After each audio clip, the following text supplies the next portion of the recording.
वबरकातुहू। मौलाना फ़ाहमी साहब बहुत ज़्यादा तारीफ़ करा है मेरे बारे में। तारीफ़ के काबिल नहीं हूँ मैं, फिर भी उलमा इकराम के ताबे जब से होश है तब से हमारी ज़िंदगी है।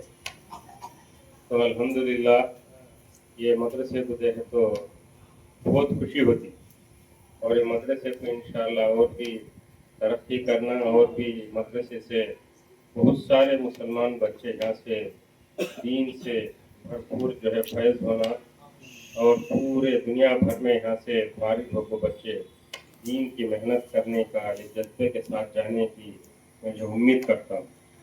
और यहाँ पर स्टेज पर भी जो है बड़े हजरात के उलमा इकराम है और आगे भी बैठे हुए हैं, तमाम से जो है मैं अबदन दरख्वास्त करता हूँ कि वो इस मदरसे के लिए खासकर तो दुआ कीजिए और हमारे नेल्लूर ज़िले में बल्कि पूरे आंध्र प्रदेश में बहुत सारे ज़मीना वक्फ बोर्ड के है, उसके ताल्लुक से भी हमारी तंजीम जो है बहुत सारी मेहनत की और बहुत सारे ज़मीनों को भी हमने बचाया और आगे चलकर भी इंशाअल्लाह और भी जो है ज़मीनें बचाने की फिक्र और कोशिश में है। और जो हमारी जो मौजूदा हमारी हिंदुस्तान की हुकूमत जो है वो जो है इन ज़मीनों को मुसलमानों के वक्त के ज़मीनों को जो है छीन लेने की कोशिश में है, और अल्लाह ताला जो है उनके इस जो है बुरे इरादों को नाकाम करे और जो है हमारी जो ज़मीनें हैं वो हमारे पास रहे, हमारी जो है हमारे कौम के बच्चों के लिए उनको जो है फ़ायदेमंद हो, इसकी जो है मेहनत और कोशिश में हम हैं और उसमें जो है अल्लाह ताला जो है हमें ज़रूर जो है कामयाब करेगा इंशाअल्लाह। अब रही बात जो है आज अगस्त 15 है, अगस्त 15 जो आज़ादी का दिन है हमारा, इस आज़ादी के लिए अभी यहाँ पर जो है मौलाना शरीफ साहब बहुत अच्छे अंदाज में आज़ादी के बारे में, आज़ादी के जो है लड़ाई के बारे में, उस वक्त कौन से उलमा इकराम जो है इस आज़ादी की लड़ाई को जो है शुरू की थी उनके नाम भी बताए थे। मगर मेरे दोस्तों जो इन आज़ादी जो मुसलमान जो है इस आज़ादी के लिए जितनी कुर्बानियाँ दिए, उलमा इकराम जितने कुर्बानियाँ दिए, इन सब को जो है तारीख को जो है छुपा कर रख दिया है और आज भी जालिम क्या है हमारी तारीख को खत्म करने, हमारी तारीख को मिटाने के लिए जो है भरपूर जो है वो कोशिश और मेहनत में पड़े हुए हैं। तो मेरे दोस्तों उस तारीख को बाकी रखने की जिम्मेदारी हम तमाम की है। हम जो है बार बार असल में जो है आज हमारा जो है ईद का दिन है, ईद से भी बढ़कर है, क्योंकि आज़ादी के लिए सिर्फ ये आज़ादी हमें जो है आज़ाद होकर फिरने के लिए नहीं, बजाय कि हमारे मजहब पर चलने के लिए आज़ादी, हम जो चाहे वो लिबास पहनने के लिए आज़ादी, हम जहां जाए वहां अपने दीन पर अमल करने के लिए हमें आज़ादी। इस आज़ादी की बुनियादी जो है दीन है मेरे दोस्तों। इसीलिए उलमा इकराम जो है आगे बढ़कर अपने जान को गंवाना जो है उसको जो है बर्दाश्त किया, अपने आप को जो है इस आज़ादी के जंग में जो है इस आज़ादी की लड़ाई में अपने जिंदगियों को खपाया, अपने जान की कुर्बानी दी। इस वजह से है कि हमें जो है हमें कहीं इस गुलामी की वजह से हमें इससे हमारे दीन से न हटाया जाए। हमारा जो हक दीन है, दीन इस्लाम है, उस पर से हमें कहीं जो है हटाने की कोशिश न की जाए। आगे चलकर हमारे बच्चे जो आने वाले हैं वो इस गुलामी में पड़कर कहीं दीन से महरूम ना हो जाए, अल्लाह के ताल्लुक से दूर ना हो जाए। तो आज़ादी जरूरत है, इसीलिए उस आज़ादी की लड़ाई के लिए पूरे मुसलमान, पूरे उलमा इकराम जो है इकट्ठा होकर लड़े। मेरे दोस्तों जब महात्मा गांधी जी जब हिंदुस्तान को वापस आए अपनी पढ़ाई पूरी कर उस वक्त में पहले से ही जो है हिंदुस्तान के अंदर आज़ादी की लड़ाई चल रही थी। उस वक्त जो है अली बरादरान जो बहुत जो है मुतहर्रिक जो है इस आज़ादी की लड़ाई के लिए पूरे देश भर में, पूरे हिंदुस्तान में जो है इस आज़ादी की आवाज को उठाई थी। मेरे दोस्तों, यहाँ के लोगों को आजादी की जरूरत जो है महसूस नहीं थी, क्योंकि लोग जो है पहले से गुलामी की जिंदगी, यानी जो बादशाह थे वो बादशाहों के गुलामी में रहकर उनको आदत हो चुकी थी, जिसकी वजह से वो ये महसूस नहीं कर सके कि हम आजाद नहीं है, हम अंग्रेजों के गुलामी में है।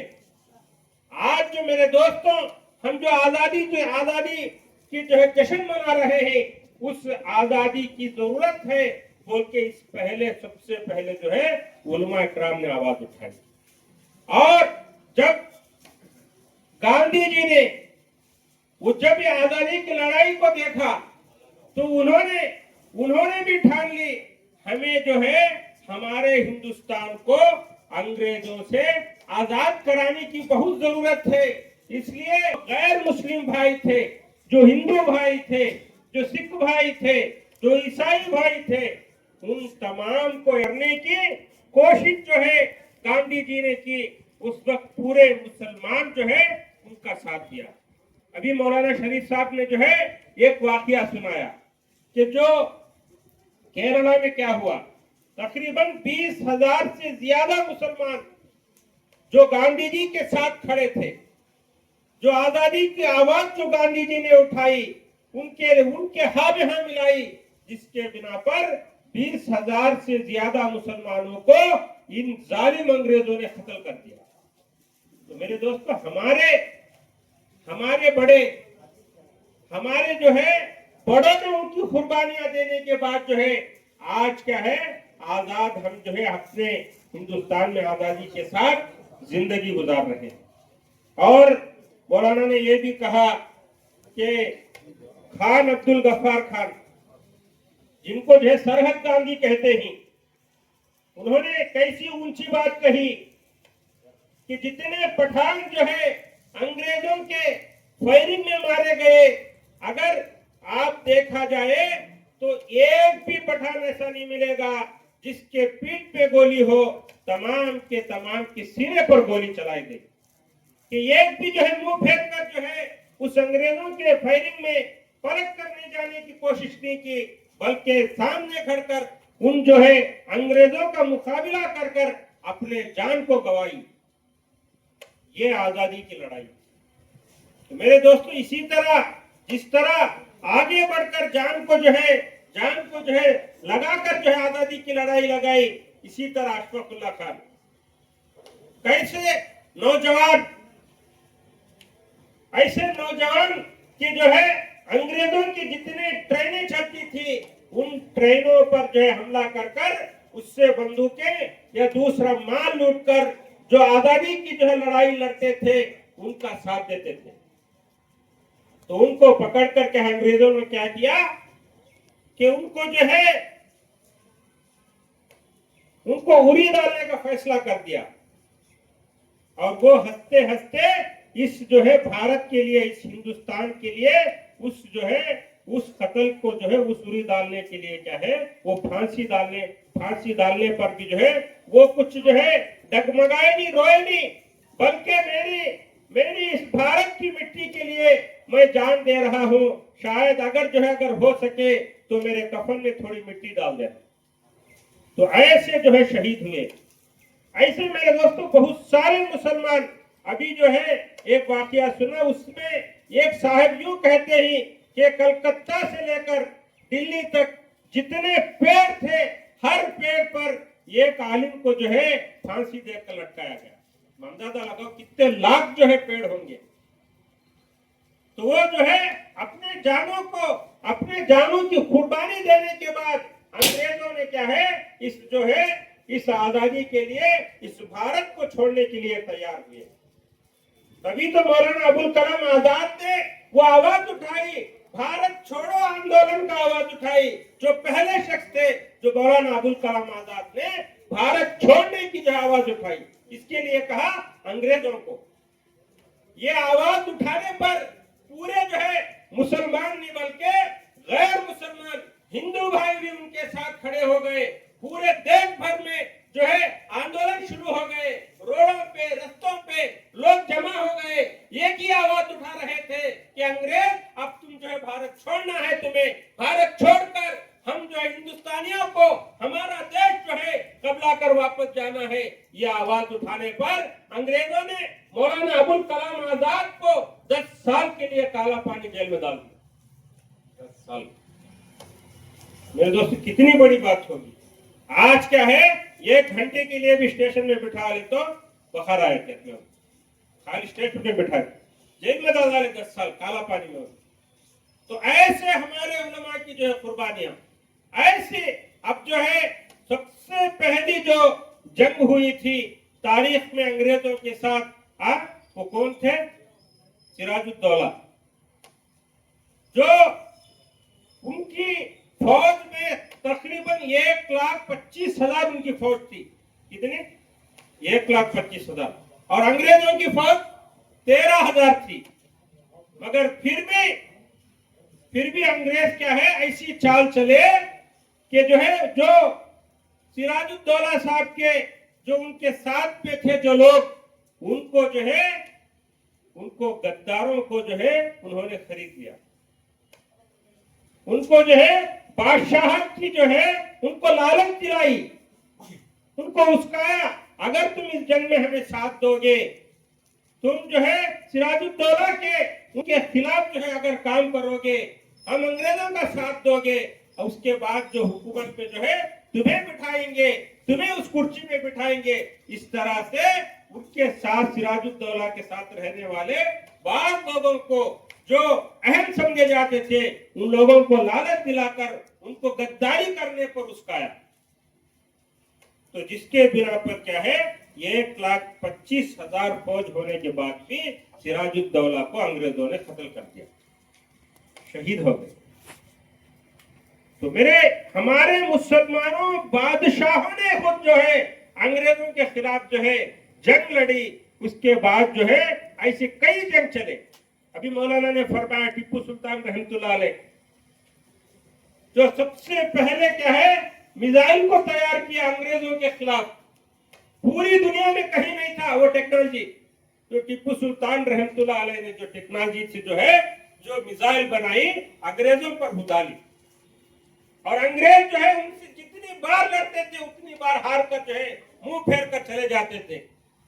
अब उन्होंने बहुत तहकीक की, बहुत कोशिशें की ये मिसाइल को जो है वो बनाने के लिए, मगर उनको जो है उनके हाथ वो नहीं हो सका। और अंग्रेजों ने ये कहा, जब तक टीपू सुल्तान इस हिंदुस्तान में जिंदा रहेगा तब तक हम हिंदुस्तान पर अपना झंडा नहीं लहरा सकेंगे। ये जो है अंग्रेजों की बात थी। तो किसी भी तरह टीपू सुल्तान रहमतुल्लाह अलैह को गद्दारी के साथ कत्ल करने की जो साजिश थी उसमें अंग्रेज कामयाब हो गए। कई जंगों के बाद उसके बाद जो है टीपू सुल्तान रहमतुल्लाह अलैह को अंग्रेजों ने गद्दारी के साथ जो है उनको कत्ल कर दिया, शहीद हो गए। तो मेरे दोस्तों, तो इस तरह जो है ऐसे कई वाकयात, हजारों वाकयात जो है हमें जो है किताबों में मिलेगी, गूगल में मिलेंगे कि हमारे बड़ों ने, हमारे बादशाहों ने, हमारे बड़े बड़े जो है बड़े बड़े अफसरों ने, अभी जो हम जो है यहाँ पर झंडा लगाए हुए, झंडा खींचे ही फरमाया कि बॉम्बे के हाईकोर्ट चीफ जस्टिस जिनका नाम बदरुद्दीन तैयब जी, इनका नाम क्या है, बदरुद्दीन, चीफ जस्टिस थे वो जमाने में, अंग्रेज के जमाने में। तो उनके बीवी थे सुरैया ताब जी, उन्होंने ये झंडे को ये रंग देकर इसको बनाया। उनकी बनाई हुई जो है तिरंगे का जो है जिनको बनाया उनका नाम सुरैया ताब जी, जो चीफ जस्टिस बदरुद्दीन तैयब जी के बीवी थे। तो आज जो है गद्दार क्या है, किसी दूसरे गैर का नाम जो है उसको पॉपुलर नहीं कि फलाने ने क्या है ये तिरंगा बनाया। नहीं मेरे दोस्तों, तिरंगा बनाने वाले भी मुसलमान थे, तिरंगे को लहराने वाले भी मुसलमान थे, तिरंगा को बचाने वाले भी मुसलमान थे। तो हमें भी जो है हमारे जिस्म में जब तक जान रहेगी दीन के साथ अपने हिंदुस्तान की हिफाजत करने के लिए हम तमाम आगे रहना है। किसी भी जो है किसी भी वलवले को और किसी भी गुमराह को और किसी भी क्या है वो बोलते ना बताई उनके बातों में नहीं आना है। बस जो है हमारे मुसलमान और हमारे उलमा, हमारे बड़ों की कुर्बानी से आज जो आजादी आई, और मरते दम तक हम इस आजादी को आजादी जश्न मनाएंगे इंशाअल्लाह इंशाअल्लाह। मौलाना फामी साहब को मैं तहे दिल से शुक्रिया अदा करते हुए बर्खास्त करता हूँ।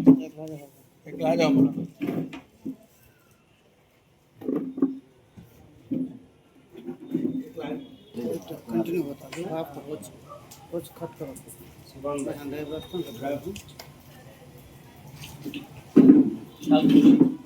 माशाल्लाह।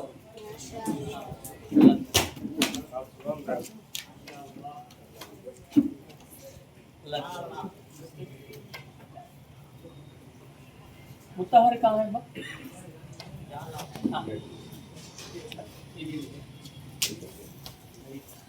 मुताहर साहब का नहीं कहाँ है?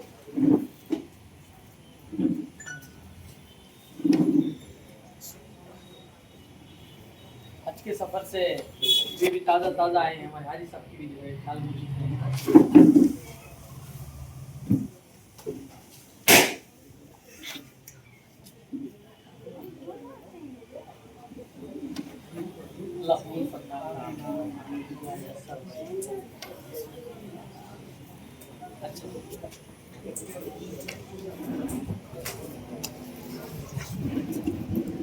अब जो है आखिर में हमारे बहुत ही हमारे और मदरसे के मुशफिक मेहरबान हमारे इस इलाके के बल्कि पूरे जिला के डिप्टी सुपरिटेंडेंट रहकर जो है आप रिटायर हासिल किए हैं। बहुत अच्छा नाम आपका है अल्हम्दुलिल्लाह, अपने शोबे में भी अपने डिपार्टमेंट में भी और हमारे इलाके में भी अल्हम्दुलिल्लाह बहुत शराफत के साथ उनको याद किया जाता है। उनसे मेरी मुराद जनाब यजदानी साहब हैं, वो हमारी दावत पर हमारी मजलिस में तशरीफ लाए। मैं उनसे दरख्वास्त करता हूँ क्योंकि स्कूलों के वो डिप्टी सुपरिटेंडेंट रहे हैं, दो चार कलिमात हमने आज़ादी के सिलसिले में फरमाए। अहला व सहला मरहबा, हम आपका जो है यजदानी साहब का हम वेलकम करते हैं। अहला व सहला लोगों ने भी बढ़िया है।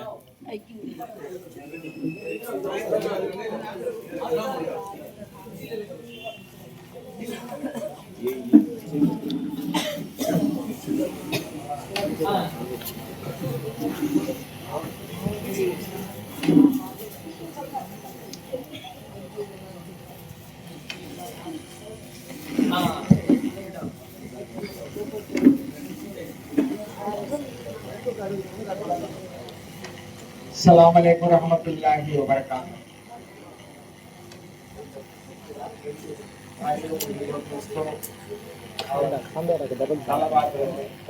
तालीम हासिल कर रहे हैं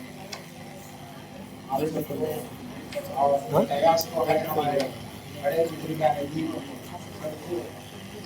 के साथ जो इंडिपेंडेंस डे सेलिब्रेशन का मुबारकबाद पेश करता हूँ। आज तक हमें सतत पर 8 साल हाथ रख बाबा, हाथ ना दर्द ऐसे से पकड़ नवा जो डराना पकड़ना शेख जरा पकड़ते इंशाअल्लाह कुछ जरूरी काम से मैं आया देरी होगा। मौलाना तो ठीक वक्त तो मुझे बात पहुंचाए, मगर हमारे जो छोटे मोटे तकाज़ों के ऊपर मैं आगे नहीं हो सका। सामने चुंटी चढ़ी सका है ना इतिहास अभी चाहता हूँ और अब तक जो बात चली है मैं आखिर में जो शामिल होकर सुना हूँ। सारे हजरात जो डायस पर मौजूद है, सब कुछ आज़ादी कैसा आई, कैसा हासिल करे, ये आज़ादी में ईमान वालों की कुर्बानियाँ क्या है, इसके बारे में तफसील से आप सबको समझा दिए। और बार बार मैं ये बात दोहराता हुआ आपका वक्त जाया नहीं करता, मगर ये सब बोलने का मकसद एक ही है। ये मकसद क्या है बोले तो हमें आगे बढ़ना है, तो हमें हमारे औलाद हमारी नस्ल जद्दोजहद का हमारी बड़ों की कोशिश ये है कि हमारे बच्चों को उनके जो घर का नाम है सरनेम तक सामने हाफिज तक से चीज एक शामिल होना करने का हमारे सब कुछ की सब जगह की कोशिश। आजकल में नाम के बाद डिग्री आती रहती, मगर ईमान वालों की जो सिफत है, जो दीन की हाफिज या मौलाना के बाद उनका नाम आता है। इसके वास्ते जो भी तलबा यहाँ तालीम हासिल करते हैं, उनके माँ बाप को सबको मैं इसकी खुशनुमाई पेश करता हूँ। और बच्चों को हाफिज कुरान आलिम दीन बनाने के लिए जो जहद करते हुए, जो भी मुश्किलात आए हैं उससे सामना करते हुए बच्चों को दीनी मदरसे में दाखिल कराना, ये बहुत बड़ी आखिरत का जरिया है। भाइयों बुजुर्गों दोस्तों, इसकी अहमियत जो है दुनिया में हमको नहीं मालूम होती। इसकी अहमियत है जो आखिरत में जब इंसान दुनिया से रुखसत होता है तब उसकी अहमियत क्या है मुझे चीज मालूम होती। इसके वास्ते पहले हमें क्या है, दीनी तालीम हासिल करना, इसके बाद दुनिया की तालीम भी हासिल करना। जो इंसान दुनिया की तालीम हासिल करने अपने बच्चे को कमो पेश 25 साल लगा डालते हैं। 25 साल अपनी उम्र में बच्चों की उम्र 25 साल तक तालीम में लगा डालते हैं। पढ़ते पढ़ते यहाँ तक पहुँच जाते, 25 साल की उम्र में पहुँच जाते। अब वहाँ से है रोजी रोटी की तलाश। अब रोजी रोटी की तलाश के बाद हो जाता अब जिंदगी में सेटल होना, तो शादी होना, उसके बाद बच्चे, उसके बाद धंधे। अब इसमें क्या